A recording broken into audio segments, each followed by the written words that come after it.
ધોરાજીમાં ફરી ટેકાના ભાવે તુવેરની ખરીદી શરૂ થઈ છે। સરકારના તુવેરની ખરીદી ફરી શરૂ કરવાના નિર્ણયથી ખેડૂતોમાં ખુશી જોવા મળી રહી છે। ત્યારે વહેલી સવારથી ખેડૂતોએ એમની તુવેર લઈને અને ખરીદ સેન્ટર પર પહોંચી ગયા હતા। મારું નામ જયેશભાઈ લાખાણી। ધોરાજી તાલુકાની અંદર તુવેરનું રજીસ્ટર થઈ ગયેલું હતું, પણ તુવેર ઘણા ખેડૂતની બાકી હતી અને ગુજરાત સરકારે અને રાઘુજીભાઈ પટેલે તાત્કાલિક નિર્ણય લઈને 1 મહિનો લગન તુવેર ચાલુ કરવાનું કહી દીધું અને કોઈ પણ ખેડૂત બાકી ન રહે એના માટે એ નિર્ણય આવકારીએ છે અને ખેડૂતને રાહતના સારા સમાચાર મળ્યા છે અને સરકાર ગુજરાત સરકારનો નિર્ણય સારામાં સારો છે।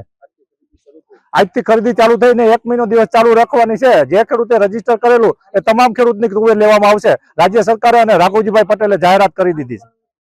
મારું નામ બાબુભાઈ જેઠાભાઈ કાનગડ, સાડવાવદર ગામ। ફરીથી તુવેર ચાલુ કરી એથી કૃષિ મંત્રીનો ખૂબ ખૂબ આભાર। ખેડૂતને ખુશ લહેર છે।